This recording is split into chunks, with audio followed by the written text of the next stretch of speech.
Carl was covering the budget forecast from CBO. Now we're going to cover their economic forecast.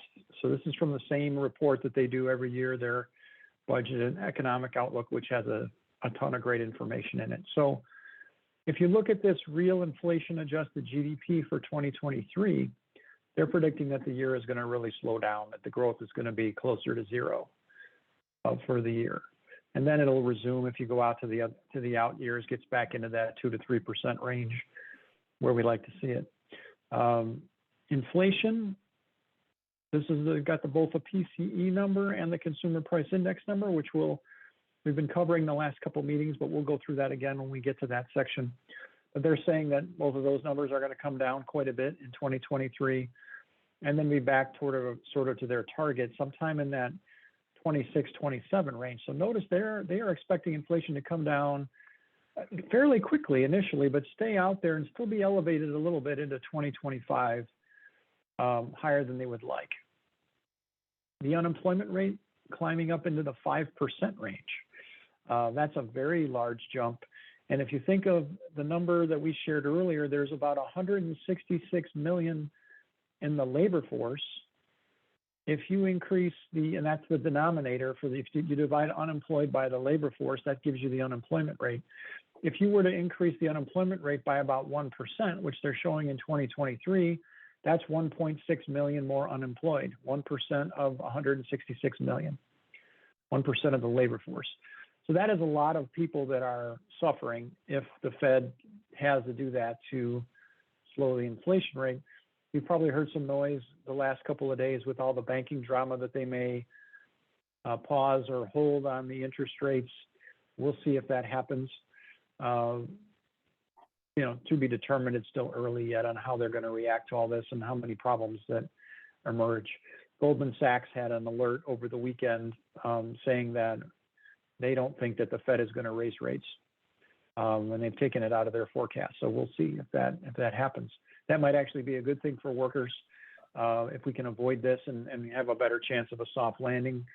The Fed may have to come off of that. We wind up, with a sort of a inflation maybe lasting longer than we planned, but maybe the unemployment rate being better than they're forecasting here, which may not be so horrible. I would just point out, I think I commented on this a little bit earlier, that, this is showing payroll employment growth averaging 9,000 a month, which is a total of 100 plus 108,000 for the year. Through 2 months, we're up 800 and some thousand. Yep. No, we are way ahead of their forecast. And this is that's their annual average. That's like their monthly thing. So, and notice for the entire forecast window for the next 10 years, the job creation is lousy. So this would be based, I guess the way I would interpret that is they're thinking that we're employing about as many people as we can. In fact, we're overheated, meaning that we shouldn't have very many. So as much job growth. So as the population is growing, they still expect to see very little job creation in the next decade. I find that hard to believe, but we'll see. If these unemployment rates are climbing like that, then that would indicate that you may have negative job creation in months. These are averages, so you're going to have some kind of a range of results above and below that. So they're looking for months that are close to zero and coming up pretty soon. Yeah, they're forecasting a recession this calendar year with a bunch of negative months at this point. Yep. And for what it's worth, I think if it's going to happen, it would happen more like in 2024. Meaning, I would slide this. My view is that that 2023 is going to look a lot more like 2022 than CBO is forecasting. But that, my forecast is nowhere near as likely to be good as theirs. But we'll see what happens. I think we're going to end up being, in a much better position in this forecast on most of these measures. Okay, what's the standard disclaimer? We're not providers of investment advice. Check with your financial advisors and accountants and lawyers. Yes. Do not bet anything on what we're pontificating today. That's right. what is it? I think it goes back to Niels Bohr. I think he said BOHR, and then it was popularized by the baseball player. I'm forgetting his name right now, but he said prediction is difficult, especially about the future. Yeah. Which so. And these other ones are, we already talked about the interest rates are going to be climbing for a while, probably getting close to 5% and then dropping off fairly quickly. They're saying they'll be raising rates a lot in 2023, but lowering them in 2024. We'll see if that plays out. Yeah. All right. Because it may be they stop raising interest rates now. That may happen. Yeah. They may do that. We'll see. So yeah, we could see some really wild changes in forecasts happening. We'll see it with the Fed first before we see the next CBO baseline typically. So the growth in GDP is, we covered it a little bit already, but they're expecting it to be close to zero in 2023 and then climb in by 2025 and then even out. And the reason for the break in their schedule here is explained over to the right-hand side, where they're saying that they didn't have the forecast. They got some actual results after their forecast was built, and so they're showing the disconnect there. That thick line and the thin line are for the same period for 2022.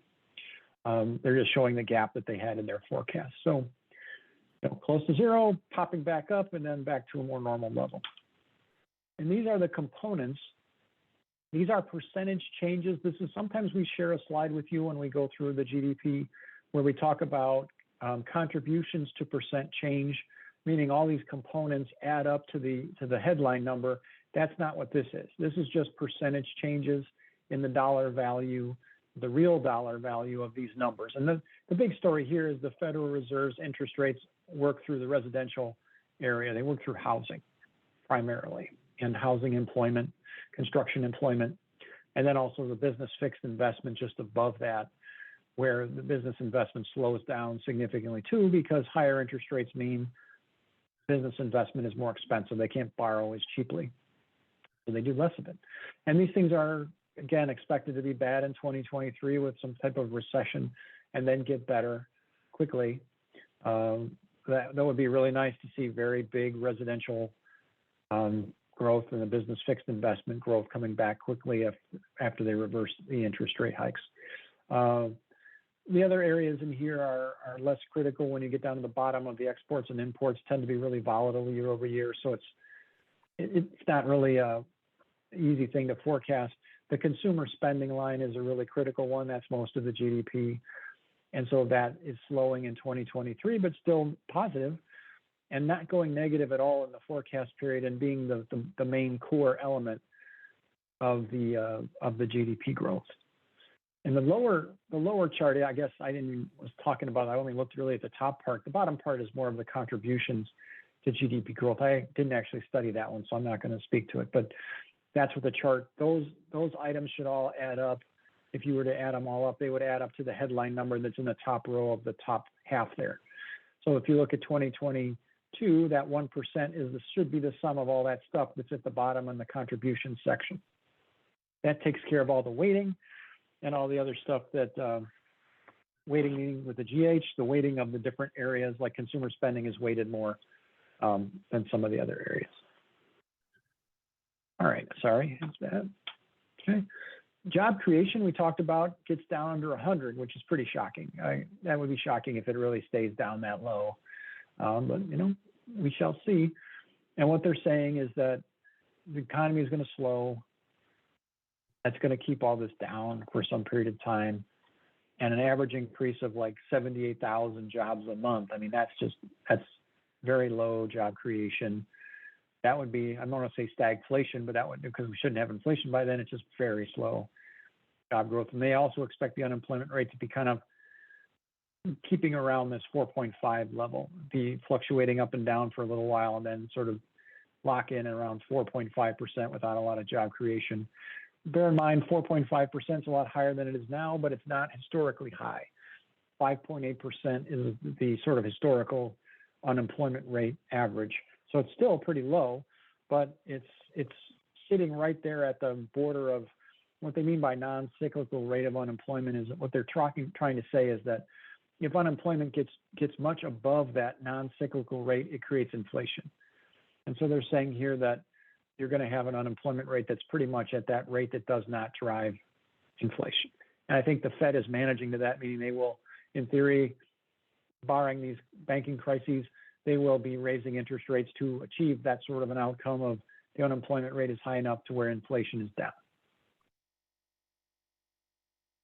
This is an estimate of the labor force participation. This is the entire labor force for 16 and older. They're saying that there's about 1 million people that are not in the labor force that should be, looking at sort of the pre-pandemic trend. They're saying why are about 1 million people less in the labor force, and they've tried to explain the reasons by age and by gender to kind of give you a sense of where that is. And it's really the over 64. If you look into that all row under level of education or the all row at the bottom, the biggest number is in that over 64 bucket, the 0.9 negative. That's where most of that comes from. What CBO is saying is that by 2026, we will have reversed that, meaning that 1.1 will go to 0, and that's the contribution from different areas.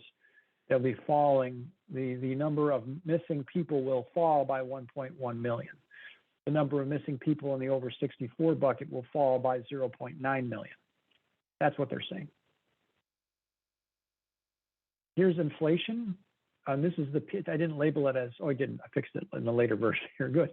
This is PCE inflation, which is not the CPI, which is a couple points higher, a little bit higher.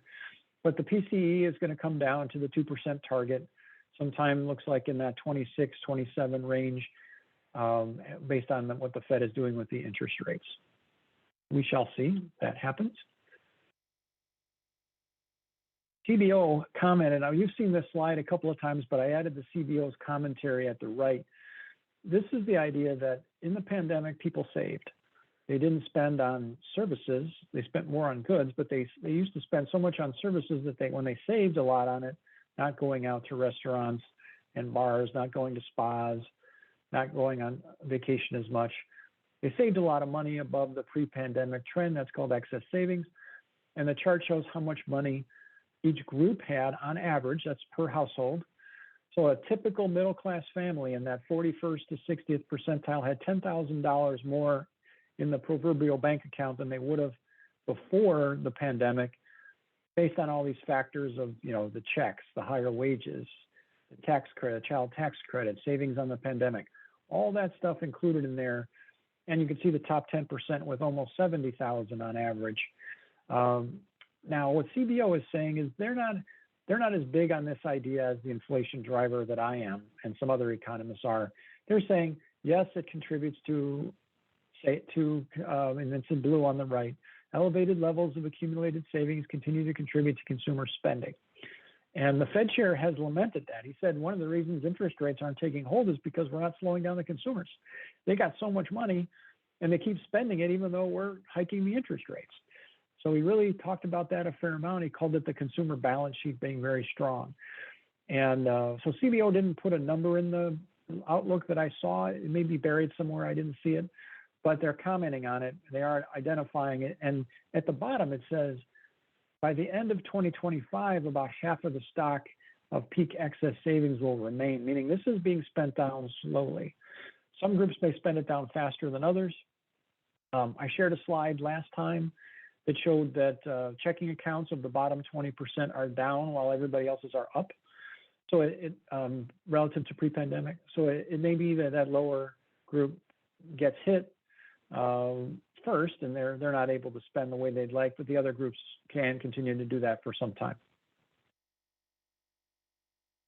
There's just a lot of verbiage around the legislation. The bottom line is that a lot of the legislation that Biden passed that increases spending, or in the case of the student loans, all have a moderate boosting effect on GDP. So like about 0.1% over the next 2 years. So that, when you spend, it stimulates the economy. And so that's kind of what we get. That's the bang for the buck, if you will, from some of this extra investment that Biden's making, that expansion of we showed the chart earlier of the new baseline having a lot more deficits and debt in it than the old.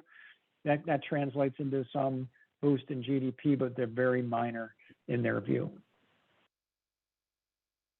All right. So one note here on inflation and wages, and I think, Carl, did you say it's tomorrow is when they're releasing the CPI?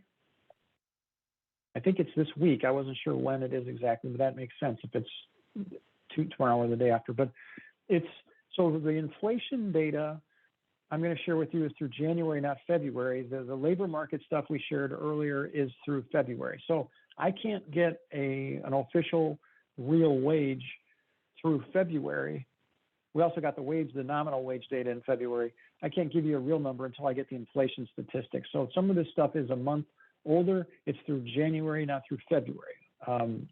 So that's one of the challenges. If we do these presentations in the first half of the month, we're going to miss the inflation and be 1 month back on some of that. So, and I made a correction here even after the last version I sent to Carl, so you can see where the correction is highlighted in the lower left. But the story here is sort of a tale of two halves, that inflation was running on average about 9%, almost 10% annualized in the first half of the year, first half of 2022. And then it fell off dramatically in the second half. It actually went negative slightly in July. Price levels actually fell for the basket of goods that the CPI tracks. And so it's been bumping along sort of not too bad except in October, but it spiked up again in January. Hope was that it would be down in that 0.1, 0.2 for the month. Again, these are the percent changes in the price versus the month before. We'll share with you the versus a prior year ago in a minute. But if you take these monthly averages and you multiply them times 12, that's where the annualized number comes from. So in the lower right here, I had the 0.81 twice. That 0.28 in the lower right times 12 is the 3.35 or 3.4% annualized rate you saw in the second half of the year. And to a large extent, we'll tell the story in a little bit, but a lot of it is shelter. It's rent that's driving a lot of this now, because like food is sort of stabilized, but gasoline and energy prices had fallen and now they've popped up a little. So there's a lot going on in this January of 23, but the story has been recently, it's been almost all rent that's been going up. The other areas have been looking better. This is versus a year earlier. So each point is measuring the price level relative to the year before. And they've been coming down because inflation has been coming down. So where you had this June peak at around 9% in the blue line, now that's down in the 6.4, and came down last month. Even though this number popped up, when you're comparing against a year ago, it's still down a little bit. And you see the 5.6% core number as well, down 0.1% from the prior month when you look at the 12-month change. So that's good news. But still, this is what the Fed is worried about, is that 0.5. And if we start to see that again, that's not what they're going to get nervous and want to raise rates more. But it's a good story here in terms of these rates have been coming down. At least the blue line has been coming down. The red line has kind of been moving in a range. So it's down right now, but still, not that far off of 6 where it's been for a long time. This is the details. You've got only the box column on the right is versus a prior year. Everything else is month-to-month change. And so I think the story for January was energy, which is highlighted in green there, had been coming down for a couple of months, and then it went the other way. It started coming up in January. And shelter also has been, I've got it as red for every month because it's just been continuing to be high. We talked in some detail about this a couple months ago, where we said that, the real-time measures that a lot of private institutions are tracking for rents, like asking rent, are off their peak and have been falling, but the federal statistics don't catch up for a little while. And so until they do, this is, you're going to see these kinds of numbers. And I've seen different estimates of 3 months, 6 months, a year. I'm not sure how long it's going to take for the official numbers to catch up. So I'm taking the middle. out there and saying 6 months before we see shelter dropping. So a lot of the noise is going to be energy around, is going to be the main one that's going to be bouncing around in food. Good news price there of is eggs are down. used cars and trucks. What's that? I'm sorry? I said the price of eggs have come down. Yay. Yep. And the used cars are looking good. I was at a Toyota dealership the other day, and I took a couple pictures. I should have included them, but the showroom was empty. And I asked him, what's going on? Empty of people or empty of cars? Empty of cars. Plenty of people running around, but for some reason, but the cars were empty. Right. And I asked the guy, what's going on? And he said it was a car. As soon as a car gets allocated to the dealership, and this was in Libertyville, as soon as it's allocated, somebody buys it, sight unseen. And before it even hits the showroom, it's there. So if it comes through there, it's in and out, the day they grab it. And they can't get the cars in. They've still got supply chain disruptions, although he said it wasn't as much the chips now, it's other kinds of disruptions like, and he was explaining it this way. And again, this is just the guy behind the counter. I don't know that he was like, the manager or the expert on this, but he was saying that, to make a Toyota car, they get the doors, let's say, from 4 of the different manufacturing plants, but a couple of them might be out of those doors. And so if they've got enough doors, they'll make a Tacoma. Or whatever parts they've got, they'll make it and sell it right away. So there's a lot of pent-up demand for the cars, which is good, but it's just they're not available, or there's just not enough of them to fill a the showroom. It was amazing. That floor was absolutely empty, not one car sitting on the floor. So just to comment on that, because I'm absolutely in the market for a car right now. I encountered exactly what you found, David. They're basically not moving off of sticker price, but I was very surprised to find that they were offering 4% financing. Well, 6 months ago, you couldn't buy it for sticker. You were buying it for sticker plus. Oh, right. That's right. In fact, when we were going into a dealership to pick up, try to see if we could get some free auto show tickets, they had a sign at the door. I think it was, I don't remember whether it was 3,000 or 4,000, but the sign basically said that due to market conditions, there's an extra charge of thousands of dollars over sticker. Yeah. Wow. Okay, so I guess prices have come down to sticker price. Well, it may depend on which dealer too, but this and what brand. But in this case, it was the auto show hasn't been that long ago. Right. The Chicago Auto Show. Right. Oh, I heard a distortion. Are you guys still there? Yeah. Yeah. Okay, good. I just want to make sure I didn't lose you. He's there in spirit only. That's right. This is the annualized. This is the 3-month rolling average times 12. So you take 3 points. So the last 3 months, you average them, gives you a sort of a monthly average. You multiply that by 12, and that's how I got these numbers. So the CPI core is actually higher than the all. Mainly, I suspect the energy prices brought the all down. The core is heavier driven by rent. It's a little higher, but not hugely different. So that's kind of where we are right now. That's kind of the latest signal is this 4-ish% inflation. We talked about this idea. We've been trying to teach a little bit about the PCE inflation concept, and there's a handy paper that explains it that's sourced at the bottom there. But they show, this is a table from older data, so it's not current. It's an older paper that explains the difference between the PCE and the CPI index. The PCE is something the Fed likes, and that's the 2% target is set against the PCE. Now, interestingly enough, the PCE normally is below the CPI. Over the past 2 months, it's switched. The PCE is actually higher, which is kind of interesting, and I don't have a great explanation for that. The difference in the formulas, you would think would always make the PCE lower, and that's what it normally is. So you have what they call the formula effect is the ability to substitute goods. The scope effect has to do with what's in there. And I think Carl brought this up last time. PCE has a wider scope It's not just urban. You'll always see, when you see the full name of the CPI index, it says all urban goods or whatever. There isn't like a rural.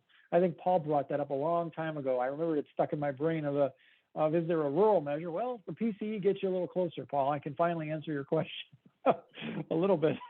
And then weight, PCE is weighted a little differently in terms of the kinds of goods that are in the basket that they're evaluating. So there are some important differences between the two. Just the point we make is the Fed is big on the PCE. And so we're going to go through a couple PCE slides here. This is at long last, the PCE core inflation and the all are in here, and they're actually higher than the CPI for like the first time I've ever seen it. But for what it's worth, they're still in the same range, 4-ish, but they're just a little bit higher. And again, the core is a little bit higher than the all, kind of like with the CPI. So just to kind of compare, you can kind of see 395 and 465, 34 and 45.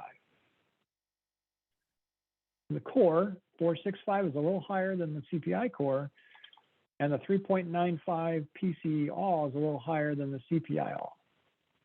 So go figure. I don't have an answer for you yet. I'm probably going to run into it soon. This breaks down the inflation kind of by category, kind of the core. There's a whole cottage industry of economists on Twitter. They're all trying to figure out what's the best measure of inflation to explain what's really going on.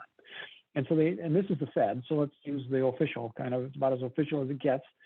In case you get really bored, if you're not already having fun reading the 100-and-something page CBO budget economic outlook, you've got the Fed's mid-year monetary policy report, which has like 1 million charts in it as well. But it's a little more, I would say, it's a little more technical, and it's a little harder to read than the CBO. The CBO is writing for the Congress, and I think these guys seem to write more for other economists, but it's still understandable. But here what they're talking about is they're using the percent change from a year earlier. They're breaking it down by groups. And if you look kind of at the 2022, what was happening, you see food and energy peaking and then dropping off in the second half of 2022. That's the left diagram. On the right diagram, you've got housing, which is still going through the roof. And they have a services excluding energy and housing, and then they have goods excluding food, beverages, and energy. You can see the goods is coming way down. And that also, it's kind of harder to see it, but goods sort of peaked, I think, it's about the same time. Goods, theoretically, from earlier presentations, goods went up first because people were buying all that stuff from their house, and you had the most serious supply chain disruptions, and then it's fallen a great deal and as services pick up now. We'll see. Services have been, that blue line's been on kind of a plateau for a while. We'll see if that starts to drop off. I think they split the housing out of that, so you can see that housing services are through the roof. By breaking out housing, you kind of get a different read on services, that it's flat. You would have thought our services was still rising, but it's not. So I thought this was a really good set of charts to kind of drill down a little bit on inflation and what's happening. And in the upper left, I've tried to kind of summarize it: the falling food, energy, goods, rising housing services, flat services. So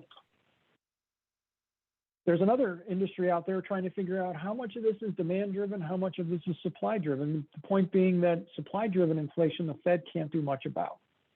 The demand driven, they can by higher unemployment and crashing the economy. So the question is how much, and this is a study that the Federal Reserve Bank of San Francisco does, and they've got a couple of there's a quote over there that explains how they get it. It's a little, this is pretty heavy duty analysis they can do to come up with this, but what they say is that if the price moves this in the same direction as quantity, meaning if more of the stuff is being bought and the price is going up, that's probably demand driven. And if the price is going up, but the quantity is going the other direction, that's probably supply. And the term that they use in here that's a little tricky is the word unexpected. And so they have a pretty complicated set of models that they do to try to figure out what's expected inflation versus not. And I can't tell you how that magic box works, but that's what they do. They're looking at the unexpected component, and they're looking at directional differences in price and quantity, and they come up with these estimates. And it's, the supplied piece is a big part. And this is year over year headline PCE. So not the core, it's the headline PCE. And they're saying supply is actually the bigger part of it. In the lower right-hand corner, the core piece though goes the other way, where the demand part of it is about 2.25. That's the black text in the lower right of the slide. And you see the 224, the 155, and the 0.85. So just interesting to see it and how it's changed over time. The core inflation is kind of probably the more useful. I would say useful, but I think that's where I would think the Fed is looking a little more closely, and that is they think they can affect that 2.24 demand piece. And maybe some of the A, which is the ambiguous, unclear which bucket it's in. So we don't have the latest inflation data. The CPI is going to be this week, and then the PCE usually comes later in the month. Even when we did presentations like this later in the month, like around the 20th, we didn't have the PCE yet. That's really late. It comes in really late. But as we've been saying, wages have outgrown inflation if you go back to pre-pandemic. Go back to February of 2020 as your starting point, wages are up 17%. And this is wages of the production and non-supervisory workers. So this is the majority of workers. This excludes the really high earning ones. So it gives you a sense of how the middle class is doing. The CPI all is up almost 16, and then the CPI core is up 13. So this is why we've been saying real wages are up, meaning your purchasing power is up, because nominal wages have grown faster than inflation. That's the answer. Here's the real wage piece just by itself. And it's been coming down for a lot of the Biden administration for a couple of reasons. We've explained it before. There was this very big distortion in the data as a lot of lower wage workers were disproportionately lost their jobs.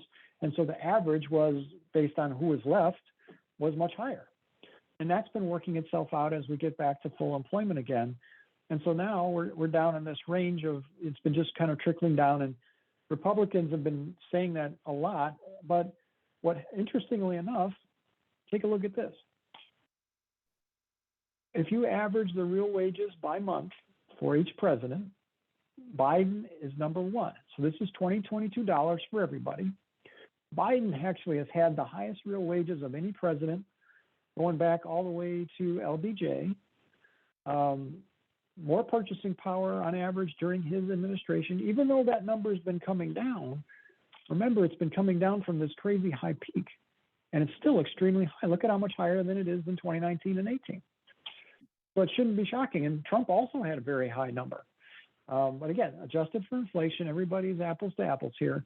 You go all the way back, and it's just interesting to see that, as usual, we always say the Democrats perform better. They do here too. A little bit higher wage, not a lot on average, but Biden is the champ. And then the Republicans have the second through fourth position, so that's good for them. But, you see, it did surprise me when I put this chart together. I was like, how's Biden doing? Well, he's number one. Interesting. More purchasing power under Biden, despite all the horror stories of inflation. All right. Let me pause there for a breath. Carl, the way my screens are all set up, I can't see if we've had any chat stuff or comments, anything that anybody wants to talk about before we hit the next stuff. Just some comments about vehicles not being in the lots, and one lot was charging $3,500 over sticker, things like that. Okay, no, that's fair. All right. Let's keep going here. Other economic statistics. So we talked about Silicon Valley earlier. I just put the statement in here from Secretary Yellen earlier. I don't want to cover much more of this. We're going to get more detail on this, and we'll probably go through it again in the next meeting. I think we had a good discussion of it. But here's the statement that she made, the idea being, all key statements in here, all depositors of this institution will be made whole. When she's talking about Signature Bank, let me go up. And they're saying the same thing, the FDIC to complete its resolution of Silicon Valley Bank in a manner that fully protects all depositors. They also said that some of the losses will, how would I put it? some bondholders will be protected. The way they wrote it was they were saying that, and it wasn't here. Let me see if it was in this statement or if it was in another one. Yeah, okay. In the first, second, third, fourth, fifth paragraph, shareholders and certain unsecured debt holders will not be protected. So some kind of some kind of debt holder, looks like some unsecured and all of the secured will be protected. So there is, to the extent that that happens, I think the word bailout reasonably applies when you're talking about bailing out investors, but I don't think you should ever see depositors getting clobbered, my view. But anyway, it was an interesting statement made over the weekend. They weren't wasting any time getting the word out on this. Got it out on Sunday. All right. When we talk about economic numbers, we always throw around, the percent of GDP concept is really important to understand. And when you see these giant numbers, trillions, it's an almost meaninglessly large number. It just doesn't mean really anything. So if you see, and Paul Krugman makes fun of this all the time, if you see somebody that's hysterically shouting about a $1 trillion number, oh, the national debt's 31 trillion, blah, blah, blah, usually they're someone you can ignore. That's what he usually says. So what this does is it allows you to analyze per household. You look at the column headers, per household, per employed, per person, and as a percent of GDP. And so all of those amounts that are in that second column that's blue, it's like $100 billion, let's say, you divide that by those numbers that are above the columns that are in those gray, underneath the gray boxes. You divide by that, and that gives you the number in the cell. So $100 billion divided by 131 million something households is $762. All right. So that's that first row. $100 billion divided by 131 million households gives you $762 per household. So if Biden says, I want to give $100 billion away to every household, he's talking about $762 per household. And the same idea, the math goes down in each of those columns. They're all dividing. Every one of those numbers in that blue amount column is being divided by the number above the header. Give you what's in the table. And so when we look at percent of GDP, $1 trillion, the fourth row, is 3.8% of GDP. That's approximately what the budget deficit was if you take out the student loans. And then the line below that, the federal budget deficit, 1,357,500, yada, yada, yada, was 5.2% of GDP. It's really helpful to analyze as a percent of GDP because GDP, that also handles the inflation idea because the number, that amount number, may be growing based on inflation, but so is GDP, the nominal GDP, which is what that number is above the column. So that handles your inflation. You don't have to say real percent of GDP. Percent of GDP's got you covered. It's real. All right. So it's both the numerator and denominator are nominal. So that tells you it gives you the ability to compare apples to apples. And you've got these gigantic numbers. One relationship I'll point out is when people panic about the national debt, which is about 31 trillion, it's that second to last row. The household net worth in the United States is 135 trillion. So about 4 point something times larger. And as you know, a lot of that wealth is concentrated with the rich. The top 10% have an enormous chunk of it. The bottom 50% have about 4 trillion in wealth. So of that 135 down there, that last row, the bottom 50% have like 4 or maybe 5 of it, somewhere in that range. That's it. That's all. So that means that you can get a lot of money out of those upper groups, either through their income or their wealth, if you choose to do that, and if the Constitution or if the Supreme Court allows us to do a wealth tax someday. So these give you a sense of different numbers. And so as background, if you keep this somewhere, if you get confused, like, oh my God, they're throwing the trillions at me again, you can use this to kind of turn it into English. So hopefully that's helpful. Any questions on how this works? Any numbers in there surprise you?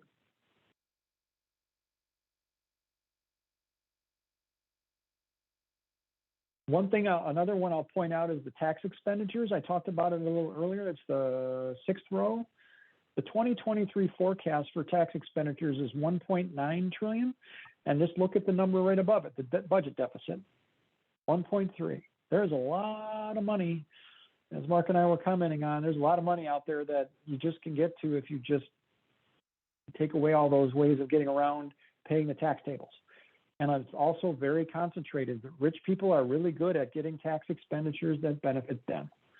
And that's 20, the top 20% get about 50% of those tax expenditures. So there's plenty of money out there. There's a saying that the Republicans, they do a great job of branding. I got to give them credit for their marketing. We've got a spending problem, not a revenue problem. Probably everybody's heard that a million times. And it's no more true than saying we've got a revenue problem, not a spending problem. You can say either one.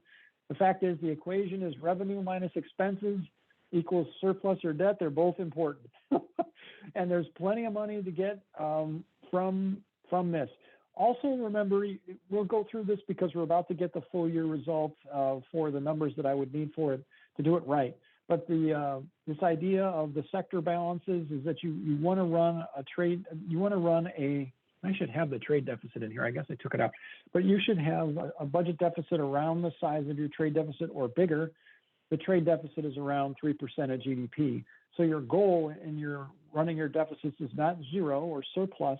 You want a deficit that's around the size of your trade deficit on average. The reason, short answer, the federal government, running a budget deficit is injecting money into the private sector. It builds the net worth in the private sector. And the trade deficit is a drain because the money goes overseas for stuff. So if you're looking at the net worth of the U.S. households, the U.S. consumer, you add to it with the budget deficit, you take away with the trade deficit. So you don't want to run a 0% of GDP budget deficit for a long time if you've got a 3% trade deficit. It's going to drain the private sector. They're going to be going into debt to pay for that, all that stuff that they won overseas. That's kind of what happened in the run up to the Great Recession. We'll cover this in some detail again when we do the sector balances, so I won't go any further on that. But hopefully this helps you with some of the translation of some of these giant numbers into meaningful statistics. Some good news from the Atlanta Fed. They are saying they have a model that they take every piece of data that they can get that's available, so historically available. As you know, the GDP number is a quarterly number, the official number. They take whatever data is available so far and they try to project what the GDP is going to be based on the historical. You know, if all these numbers are at such and such a level as of month 2 of the quarter, that's going to usually give you a GDP of X for the quarter. That's kind of how this model works. And so their latest estimate is 2% growth in the first quarter. So, and that's come down a little bit. It was 2.7 in mid-February. So it's down, but still pretty good. And it's above the blue chip consensus. The economists, you can see there that if you look at that blue line, are predicting a pretty lame quarter. And we'll see where we are. We share this slide all the time. The NBER is the group that calls the recession or an economic peak, which is the start of a recession. And they have not called one yet. There is no recession currently called. We are in a growth phase still, according to them. They can retroactively change their mind, like they may say that a peak occurred 6 months prior, and they certainly could do that. But what this shows is some of the key measures that they use. And they've explicitly said this. NBER says these are 6 measures that we consider critical to making this decision, blah, blah, blah. All of them are up since December of 2021, and 5 of the 6 are up since June. So they are, and you can see I drew that line to kind of help you, but the second half of the year, or from the end of June, all those numbers are still up. The only one is that orange line, which is the industrial production index, is down. And that means in theory that manufacturing is slowing. I have to see if that's really the case. I don't know the answer to that, but that's one of the ways that they measure industrial production, and they're saying it's down. The y-axis here on the left is the index number, meaning it's the percent increase. So 103 index means a 3% increase. So like if you look at the red line, it's up 3.7, 3.8. That's how much the all employees, total non-farm, so that's jobs, how much jobs are up since December of 2021. They went up about 3.6, 3.7%. That's how you read an indexing like this. The 0 point is 100. You want stated another way, if you subtract 100, that's the percent increase. So 104 would be a 4% increase. So this is saying growth, not recession, despite all the fear mongering about recession. All right. The odds of recession continue to climb according to the way that the Federal Reserve Bank of New York computes it. They're up to 57%. Back in August of 2022, that was 25%. And it's up 10% since January. I'm gonna have to update that statistic. I think it's a little higher than that now, but it's 57% over the next year. So they're saying almost a 60% chance that we will enter a recession, that the NBER will call an economic peak in the next year. One of the great ways for the Fed to measure what's going on are the investor inflation expectations. This is a computation looking at the difference in interest rates between a inflation protected bond and a non-inflation protected bond of the same type, in this case, treasuries. And it tells us that the investors are expecting inflation to be about 2.5% over the next 5 years. That's been coming down from the peak, but the Fed would probably still want that to be around 2. And the Fed's funds rate is the number when they talk about interest rates being increased. That's the number, and it's currently at 4.6. So we'll see what happens there. But you can see it's been kind of inflation expectations have been kind of moving sideways for a few months, and the Fed may not like that. They may want to get that thing back onto a downward trajectory if other things equal. They have a banking situation to deal with, and I'm sure they're analyzing the heck out of it and losing a lot of sleep trying to figure that out. There's a fair amount of noise. There was a Washington Post article on this and some other stuff about how much credit card debt is going up, and credit card debt, auto debt, mortgages. The delinquency rate on these things has been climbing lately, but is still rather low historically. So it's not something to panic about, and I've got the historical averages there. So like the auto is at 6.6% in the fourth quarter, and the historical 7.5%, historical average. Credit card 5.9 versus 7.9, mortgages 2.3 versus 5.4. So we don't have a delinquency crisis yet, and we'll keep an eye on this number to see it, but just watch out for news media getting a little hysterical about it. Like they're talking about the dollar amount of credit card balances going up, or closer. I think they are at a record, but as a percent of GDP, they're not at a record. In fact, they're kind of moderately to low as a percent of GDP. So just keep that thought in mind, kind of that chart I shared with you earlier. If somebody just talks about a very large dollar number, what does that really mean? Are they talking about GDP, household? Give me a number that makes sense. So just keep that in mind as you're analyzing data. What are they dividing by? It's kind of this, what I ask people, what are you dividing by? You're giving me this massive $1 trillion number. Well, percent of GDP, percent of, I guess that's the best one. Is it per household? What are you really telling me here? All right. Okay. I think it was, I just drew a blank on the name. Ed, through the Spire. Thank you. Gee, how can I forget Ed? Yeah, he sent this. I thought I had removed this. Maybe this version I moved it or didn't delete it. But I had removed it. You put it back in when you. I'm sorry, Carl. I did. That's right. I my version control problem here. But so yeah, what this was, this analysis has some issues. But what it's trying to say is that things are getting more expensive for a typical worker to get by, and I think that's a common sentiment that people feel. Carl had sent me a list of things, and I'm sorry for leaving this in here, Carl. It wasn't intentional. There are some issues with this analysis, and so I don't want to dwell on it, but be aware of it. If you're interested, there's an article at the bottom cited. You can read it. I like it when you guys give us articles to put in. I usually try to get them in there. This one was just problematic because there were a lot of funky assumptions that were being made in the analysis. But it's a valid viewpoint from that individual, but it just seemed a little far-fetched that it was quite this bad. But the article is a good one. You can take a look at it. All right. There's our smiling guy. So we try to give you guys some slides that are really easy to share. So this one is like a list of all the records that the Biden administration has set. And it's adjusted for inflation where it makes sense. And you can always just, it's easy enough to cut and paste this thing and share it very easily and annoy your conservative friends. But it's got all the key stats that we cover are in here. Carl's favorite chart, although this one doesn't go to 2018, it just goes back to sort of the Trump peak. And you can see that on almost everything in here, Biden is better, although just recently, remember, we had a 3.4% unemployment rate where it was better. Now it's slightly above Trump's best, was 3.5. We're above that right now, but still, one thing I may do is like take an average of 2022 and compare that to an average of 2020 or 2019. We'll see. But for now, these are points in time, and in most things, Biden is better or the same.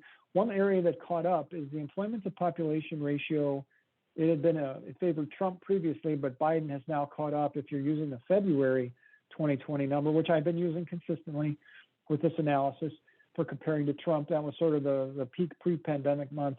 On this particular measure, it did peak at 80.6, which we shared earlier. It peaked in January of 2020, but still, using the consistent February 2020 month, we're tied. And on other things we're above. All right, and this is just a more of the detail. It's just this one has another element, which is when Biden started. And in the lower right-hand corner, you can see how many where Biden is better. So is the latest measure same or better since Biden started? 10 of the 12 are better. Is the latest measure same or better than pre-pandemic under Trump? 11 of the 12 are better. So, very, very good. And I think same or better is the language I use because that employment to population ratio tied. So I added the same or better. But it's better on almost all of them except that one, which is the same. So this tells you just the negativity, the amount of negativity from the news media and the population, how people feel about this economy is very driven by inflation. They sort of are disregarding the fact that they got a lot more money in the bank, that real wages are incredibly high historically, that we're in better shape than we were in 2019 in all these measures despite inflation. The wealth is much higher, net worth. Even the stock market's way higher than it was in 2019, even despite all the noise. So it's a very good story, and we just have to be getting the word out as much as we can to our audience to let them know that, don't let the media drag you down. This is an incredibly good economy. And then there are different sources you can use. We don't have a thread from this month. I didn't take all the slides, the greatest hits of these slides yet. I'll probably do one later this month when we have the latest inflation data and you can do the real slides, but the real wage slides.